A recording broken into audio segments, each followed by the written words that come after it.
வணக்கம் நேயர்களே, இன்றைய சிறப்பு பதிவிலே சந்திப்பதில் மிக்க மகிழ்ச்சி அடைகிறேன். போன வாரம் விட அதற்கு முதல் வாரம் சந்தைகள் ஒரு ரேலியாக இருந்ததுன்னு சொல்லலாம், ஏற்றத்திலே இருந்தது. பட் போன வாரம் சற்று நெகட்டிவாக முடிவடைந்திருப்பதை நீங்கள் பார்த்திருப்பீர்கள். நிஃப்டி 0.69% குறைந்து 22,400க்கு கீழே 22,397.20 முடிவடைந்தது. அதுபோல மிட் அண்ட் ஸ்மால் கேப்பும் பார்த்தோம்னா நிஃப்டியை அண்டர் பெர்ஃபார்ம் பண்ணிடுவதையும் பார்த்தோம். மேலும் எஃப்ஐஐ பார்த்தீங்கன்னாக்க ஒரு நெட் செல்லர் ஆஃப் 5,729 crores அவங்களுடைய செல்லிங்கினுடைய அதிரடித்தனம் குறைந்திருப்பதை பார்க்க முடிந்தது. அதுபோல டிஐஐ பார்த்தோம்னாக்க 5,495 crores வாங்கியிருக்காங்க. செக்டாரை பொறுத்தவரையிலும் பார்த்தோம்னா பிஎஸ்யூ பேங்க்ஸ் ஒன்லி கெய்னர்னு சொல்லலாம். அதே மாதிரி நிஃப்டி பேங்க் ஒரு ஃபிளாட்டாக முடிஞ்சது. But metal, auto, IT, FMCG, media இதெல்லாம் போட்டு டவுன் ஆக்கி விட்டாங்க. But it's all it's good for the மார்க்கெட்னு சொல்லலாம்.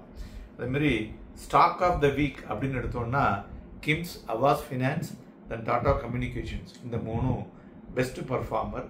மறுபுறம் அண்டர் பர்ஃபார்மரில் IndusInd bank, Triveni turbine and first source. IndusInd பேங்கை பற்றி ஆர்பிஐ நேற்றைய தினம் ஒரு வெளியிட்டுள்ளார்கள். அதில் பார்த்தீங்கன்னாக்க இண்டஸ்இண்ட் பேங்கை பற்றி அதிகமாக கவலைப்பட வேண்டிய அவசியம் இல்லை. அவங்களுடைய லெண்டர் கிரெடிட்டபிலிட்டி சேஃபான சைடு தான் இருக்கிறது அப்படின்னு கூறியிருக்கிறார்கள். அதனால் நிறைய உங்களுக்கு வாட்ஸ்அப்பில், யூடியூப்பில் தேவையில்லாத கன்ஃபியூஷன் வரும். அதனால் நண்பர்களே, யார் யாரெல்லாம் இண்டஸ்இண்ட் பேங்கில் டெபாசிட் வச்சுருக்கீங்களோ டைரெக்டாக rbi.gov.in அதுக்குள்ளே போங்க.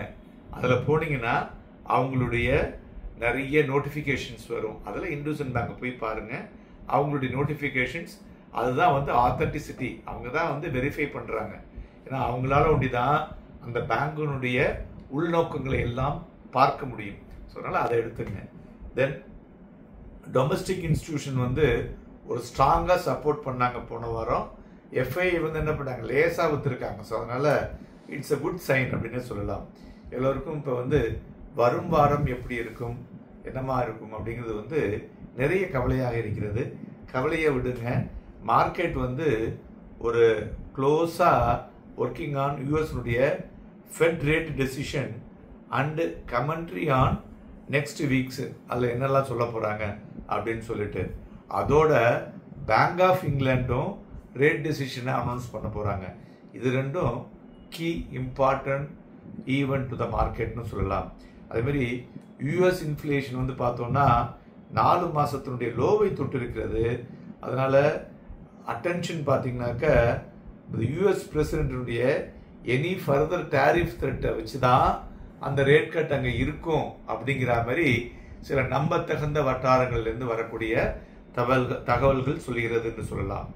நம்ம ஊரை பொறுத்தவரையும் பார்த்தீங்கன்னாக்க reserve bank of India rate cut இந்த ஏப்ரலில் கண்டிப்பாக இருக்கும் என்று எதிர்பார்க்கப்படுகிறது. என்ன காரணம் அப்படின்னு கேட்டிங்கன்னா, வெல் பிலோ 4% ஆஃப் தி இந்த ப்ரொஜெக்டட் இன்ஃப்ளேஷன் ஆர்பிஐ கொடுத்துருந்தது இல்லையா, அதுக்கு கீழவே இருக்கிறதுனால 75% ஆஃப் பேசிஸில் rate cut April, June and ஆகஸ்டில் இருக்குன்னு எதிர்பார்க்கப்படுகிறது.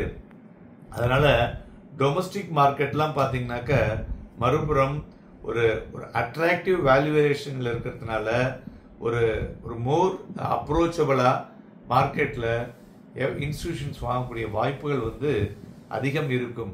மறுபுறம் எஃப்ஐனுடைய செல்லிங் ப்ரெஷர் இருக்குது பார்த்தீங்களா, லெஸ் தென் 5 crore, அது ஸ்மாலஸ்ட் செல்லிங் ஆன் த வீக்னே சொல்லலாம் போன வாரத்தில்.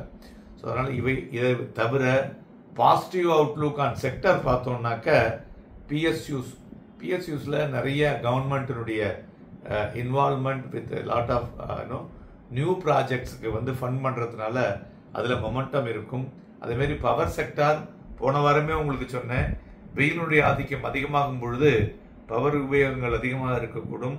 அதனால் பவர் செக்டார், தென் என்பிஎஃப்சிஸ் மெயினாக வரக்கூடிய ஆர்பிஐ ரேட் கட் என்பிஎஃப்சிஸ்க்கு ஒரு சாதகமாக இருக்கும் என்பதனால் அதில் ஒரு மொமெண்டம் வரக்கூடும் என்று எதிர்பார்க்கலாம். அதுபோல் டிஃபென்ஸில் நம்ம ஒன்று வாட்ச் பண்ணோம்னா other countries like Australia, China, Europe France இந்த கண்ட்ரிலாம் பார்த்தீங்கன்னா நிறைய டிஃபென்ஸ் ஆர்டரை வந்து கொடுக்க ஆரம்பிச்சிருக்காங்க. அதனால் நம்ம நாட்டில் இருக்கக்கூடிய டிஃபென்ஸ் செக்டாரில் இருக்கக்கூடிய பங்குகளுக்கெல்லாம் மொமெண்டம் இருக்கக்கூடும். தென் ஆயில் அண்ட் கேஸ் அதுவும் வந்து நன்கு இருக்கும். தென் ரியல் எஸ்டேட் எகைன் போன வாரம் நம்மளுடைய ரீல்ஸில் கொடுத்துருந்தோம், ரேட் சென்சிட்டிவ் செக்டார்னு சொல்லிட்டு. ஸோ அதனால் ரியல் எஸ்டேட்டும் அதனால் ஒரு மொமெண்டம் இருக்கும் என்று எதிர்பார்க்கலாம். அதை தவிர சுகர் ப்ரொடக்ஷன் குறைவாக இருந்தாலும் சுகர் பிரைஸ் வந்து மேலே ஏறக்கூடிய வாய்ப்புகள் இருக்கும். அதனால் அதுலேயும் மொமெண்டம் இருக்கும் என்று எதிர்பார்க்கலாம். மேலும் நமக்கு வந்து போன வாரம் அந்த ஐஐபி டேட்டா பார்த்தீங்கன்னாக்கா 5% மேல் இருக்கிறது இன் ஜான்வரி இது. அதனால் 8 மாதத்தினுடைய உச்சத்தை தொட்டிருப்பதனால் இதோட ஒரு பாசிட்டிவ் ஸ்டேட்மெண்ட் அந்த மூடிஸ் ரேட்டிங் என்ன கொடுத்துருக்காங்க, நம்மளுடைய ஜிடிபியை அப்வர்டு ரிவிஷன் பண்ணி அனௌன்ஸ் பண்ணியிருக்காங்க. அதனால் தென் குரூட் ஆயில் பார்த்தீங்கன்னாக்க 4 மாதத்தினுடைய லோவை தொட்டிருக்கிறது. ஸோ ப்ளஸ் இவையெல்லாம் வந்து பங்குச்சந்தைக்கு ஒரு மார்க்கெட் கான்ஃபிடென்ஸை கொடுக்குதுங்க. ஸோ அதனால் டொமஸ்டிக் மார்க்கெட்டை பொறுத்தவரையிலையும் இவ்வளோ கான்ஃபிடென்ஸ் கொடுத்துருக்கிறதுனால மார்க்கெட்டில் ஒரு மொமெண்டம் மேலே சொல்லக்கூடிய மொமெண்டம் வரக்கூடும் என்று எதிர்பார்க்கலாம். மேலும் மறுபுறம் large cap, mid cap, small cap பார்த்தீங்கன்னு வச்சுங்களேன் 15% 35% வரை விழுந்திருக்கு. அதனால் செலக்டிவ் ஸ்டாக் பேசிக் பையிங் வரக்கூடும். இன்னும் 2 வாரம் போச்சுனாக்க Q4 ரிசல்ட்ஸ் வர ஆரம்பிச்சிடும். அதற்கு தகுந்த மாதிரி மார்க்கெட்டில் அதோடைய ரியாக்ஷன்ஸ் இருக்கக்கூடும் என்று எதிர்பார்க்கலாம். நிஃப்டியை பொறுத்தவரை பார்த்தோம்னா டெக்னிக்கலி சப்போர்ட் வந்து பார்த்தோம்னா 22,314.70 தென் 22,245.85. ஸோ ரெசிஸ்டன்ஸ் பார்த்தோம்னா 22,676.75 22,921 அப்படிங்கிற வரலையும் செல்லக்கூடிய வாய்ப்புகள் தெரிகிறது. அதுபோல் பேங்க் நிஃப்டியை பொறுத்தவரை பார்த்தோம்னா சப்போர்ட் வந்து 47,602.90 47,602.9 அண்ட் ரெசிஸ்டன்ஸ் பார்த்தோம்னா 48,322 தாண்டினா அதிலிருந்து ஒரு 700 புள்ளிகள் வரை மேலே செல்லக்கூடிய வாய்ப்புகள் இருக்கக்கூடும். வரும் வாரமும் வாலட்டைல் மிகுந்து காணப்பட்டாலும் ஒரு பாசிட்டிவ் சிச்சுவேஷனாக இருக்கக்கூடும் என்று எதிர்பார்க்கலாம். ஏன்னா நம்ம வந்து இயர்-எண்ட் நெருங்கும் பொழுது எல்லா மியூச்சுவல் ஃபண்ட்ஸுமே ஒரு பெட்டர் என்ஏவியை க்ளோசிங் காமிக்கணும் அப்படிங்கிறதுனால ஒரு பெட்டர் மூவ்மெண்ட் இருக்கக்கூடும் என்று பாசிட்டிவாக எதிர்பார்க்கலாம். நன்றி, வணக்கம்.